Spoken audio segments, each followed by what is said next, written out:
Hello, नमस्कार दोस्तों, मैं नितिन श्रीवास्तव स्वागत करता हूं ऊंची उड़ान के इस प्लेटफॉर्म पे। जी हां दोस्तों, इस प्रोग्राम में जिसे हम लोगों ने नाम दिया खबर अखबार के पन्नों से, ऐसा इसलिए क्योंकि भैया हमारे एग्जाम में जो करंट अफेयर्स बनता है वो तो सीधे सीधे हमारे अखबार के पन्नों से रहता है। तो चलिए एक बार देख लेते हैं पंचामृत सीरीज 5 से 10 मिनट में क्या कुछ करंट अफेयर्स रहने वाला है। नवंबर पार्ट 4।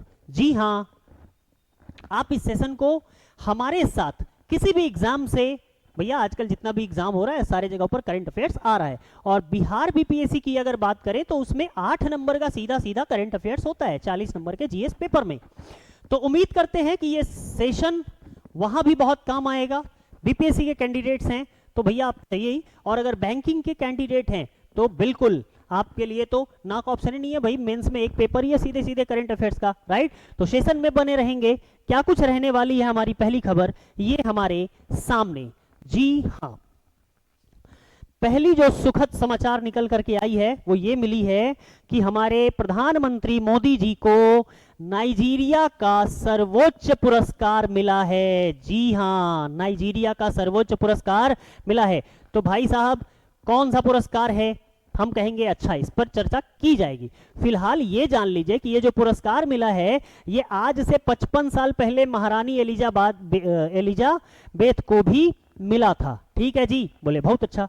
अच्छा, अब पूरी कहानी को समझने की हम कोशिश करते हैं। दरअसल मोदी जी जो है इस समय, इससे पहले के सेशन में भी हमने देखा था कि मोदी जी हमारे गए हैं भाई 2-3 देशों की दौरे पे। कहाँ? नाइजीरिया गए हैं भाई साहब, ब्राजील गए हैं और गुयाना के दौरे पर गए हैं। ठीक है जी। तो भाई साहब जैसे ही नाइजीरिया पहुंचे तो यहां पर, जब नाइजीरिया पहुंचे तो नाइजीरिया के भाई वहाँ के जो राष्ट्रपति हैं, जो प्रधानमंत्री हैं, उन लोगों से मिले, मुलाकात हुई। और जब मुलाकात हुई तो भाई बोले कि यार मोदी जी आप तो बहुत अच्छा काम कर रहे हैं। बोले हाँ जी, हम आपको कुछ देना चाहते हैं। बोले क्या देना चाहते हैं? तो कहा कि भाई साहब हम आपको, है ना, grand commander of the order of the Niger, जी हाँ, grand commander of the order of the Niger, इस अवार्ड से सम्मानित करना चाहते हैं। मोदी जी बोले बहुत बढ़िया जी, क्या बात है, हम जिधर भी जाते हैं उधर कुछ ना कुछ मिल ही जाता है। हैं? बोले अच्छा जी, इससे पहले भी कितने देशों ने दिया? हमने कहा कि इससे पहले मोदी जी को 16 लोगों ने दिया था। ये 17वां इनका क्या था? अंतरराष्ट्रीय पुरस्कार था। जी हाँ, इससे पहले अगर हम बात करें कि ये हमारे grand commander of the order of niger से ये जो महारानी एलिजाबेथ सम्मान हुई थी, कहां पर भैया? महारानी एलिजाबेथ। ठीक है, ये पहली और एकमात्र विदेशी महिला थी जिन्हें इस तरीके का सम्मान मिला है। तो भैया हमारे देश के लिए काफी गर्व की बात है कि जहां भी मोदी जाते हैं, जहां पर भी हमारा भारत रिप्रेजेंट होता है, हमें कुछ ना कुछ जरूर वहां से एप्रिसिएशन मिलता है, राइट। तो ये बहुत गर्व की बात है। याद रखेंगे, नाइजीरिया का सर्वोच्च पुरस्कार किसे मिला है? मोदी जी को मिला है। कौन सा पुरस्कार है? Grand commander of the order of the niger मिला है। ठीक है जी, और यही पुरस्कार एलिजाबेथ को भी मिला था। चले भाई, अगली खबर क्या कुछ रहने वाली है हमारे कंप्यूटर, लैपटॉप और मोबाइल स्क्रीन पे। ये रहा हमारे सामने। जी हाँ, नाइजीरिया भाई साहब पहुंचे मोदी जी, अभी जस्ट पहले खबर में हमने देखा। कहा? हाँ जी, तो पहुंचे तो सम्मान हो गया। बोले बहुत बढ़िया। अच्छा, जैसे ही भाई साहब का सम्मान हुआ तो वहां के राष्ट्रपति, नाइजीरिया के जो राष्ट्रपति हैं, है ना, अहमद टिनुबू,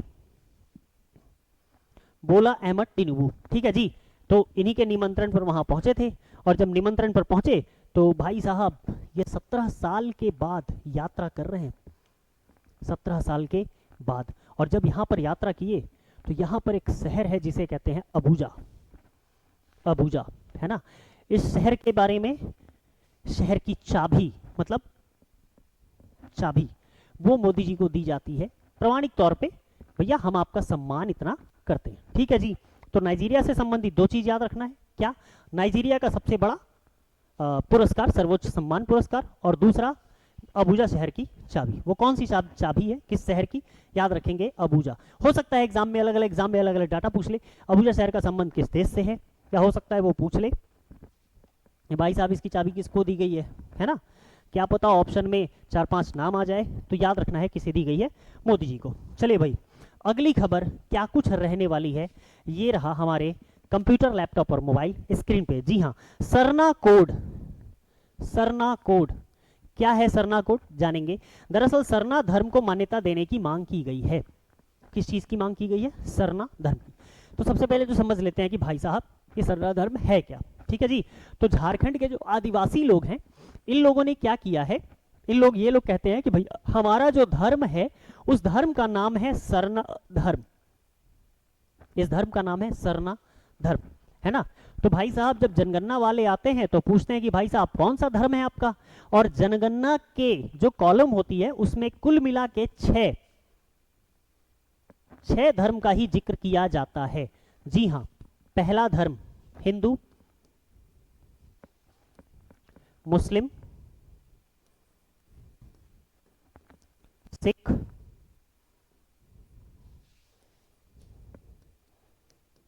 ईसाई, जैन और बौद्ध। जी हाँ, अब यही 6 धर्म भारतीय जनगणना में शामिल किया जाता है। अब लोग इनके पास पहुंचे, आदिवासियों के पास, पूछा हाँ भाई अपना धर्म बताइए, कहा कि सर हमारा सरना धर्म है। अब भाई वो लोग चेक कर रहे हैं, अरे कहाँ सरना तो कोई धर्म यार, नहीं नहीं ऐसा नहीं। बोला कि देखो है ना, हमारे पास इसका अभी मतलब हम वो नहीं कर सकते, आपकी जनसंख्या में आप इसे ऐड नहीं किए हैं, एक काम करिए भाई साहब इसे भी ऐड कर लीजिए। दरअसल ये है क्या, सरना धर्म, ये बेसिकली इस सरना धर्म में प्रकृति की पूजा की जाती है ना। ये लोग प्रकृति की पूजा करते हैं और ये नहीं कहते कि भाई अपन हिंदू अपन मुस्लिम, ऐसा बिल्कुल भी नहीं, ठीक है ना। हिंदू है ना मुस्लिम है, ये लोग कहते हैं कि भैया अपन नेचर लवर है ना, हम लोग भाई प्रकृति को ही प्रेम करते हैं और उसी को भैया अपना धर्म मानते हैं, कोई दिक्कत नहीं है। अब ये चर्चा की जा रही है कि क्या सरना नाम से एक धर्म, एक नया धर्म भारत में देखने के लिए मिलेगा, क्या धर्मों की संख्या 6 से बढ़कर के 7 हो जाएगी भारतीय जनगणना के आंकड़ों में। देखने वाली बात है। फिलहाल सरना कोड, सरना धर्म, संबंध झारखंड, आदिवासी, इस चीज को याद रखेंगे, किसी भी एग्जाम में आ सकता है, ठीक है। चलिए भाई अगली खबर क्या कुछ रहने वाली है हमारे कंप्यूटर, लैपटॉप और मोबाइल स्क्रीन पे। जी हाँ, आप देख सकते हैं यहां पर आईपीएल का ऑक्शन होता है और 27 करोड़ का एक कप्तान चुना जाता है। 27 करोड़, कौन है ये भाई साहब 27 करोड़ के कप्तान? इन्हें बनाया है लखनऊ सुपर जॉयंट्स। जी हाँ, लखनऊ सुपर जॉयंट्स के कप्तान बनाए गए हैं। कौन बनाया गया है? नाम याद होगा, ऋषभ पंत। जी हाँ, विकेट के पीछे अपने चुलबुले अंदाज से जाने वाले ऋषभ पंत, हालांकि बहुत बुरी तरीके से एक्सीडेंट में, मतलब उनका एक्सीडेंट बहुत बुरी तरीके से हुआ था, लेकिन हम सबके दुआ से, ऊपर वाले के आशीर्वाद से ऋषभ पंत एक बार फिर दिखाई देंगे, और दिखाई नहीं देंगे भाई साहब, इस लेवल पर दिखाई देंगे कि इस सीजन में सबसे महंगे खिलाड़ी बन गए हैं भाई साहब। 27 करोड़ के साथ ऋषभ पंत, रिप्लेस किया है किसे? केएल राहुल को, है ना। चलिए भाई साहब, तो ये कहानी पूरी रहेगी, ठीक है। एक चीज और बता दें कि ये जो लखनऊ सुपर जायंट है, इसके मालिक गोयनका साहब। पिछले आईपीएल में लखनऊ एक मैच हार गई, इसका गुस्सा गोयनका साहब पब्लिकली उतारे केएल राहुल पर, है ना। तो भाई साहब गोयनका साहब, अब आपकी जानकारी के लिए मैं बता दूं, ये लड़का, ये शांत लड़का नहीं है। गोयनका साहब जरा देख के टोकना, कहीं इसने टोक दिया तो सारी इज्जत का फलूदा निकल जाएगा। और ये एड़ा दिमाग का आदमी भी है भाई साहब, ये सुनने वालों में से नहीं है, सुनाने वालों में से है। ज्यादा बोलोगे कैप ही खोल के छोड़ देगा, भाई तू खेल ले, मेरे साथ कॉन्ट्रैक्ट ही नहीं करना, तो फंस जाएंगे, राइट। तो कुल मिला के गोयनका साहब थोड़ा नरमी बरतने की जरूरत है आपको, ठीक है जी।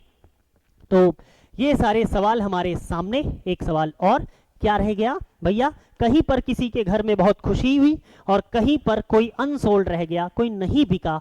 कौन कौन नहीं बिका जरा देख लेते हैं। जी हाँ, जो नहीं बिका है उनमें एक नाम उर्विल पटेल का है। जी हाँ, उर्विल पटेल नहीं बिके, और नहीं बिकने का जो इन्होंने गुस्सा है अपना निकाल दिया है। 28 गेंदों पर सेंचुरी मार डाली है।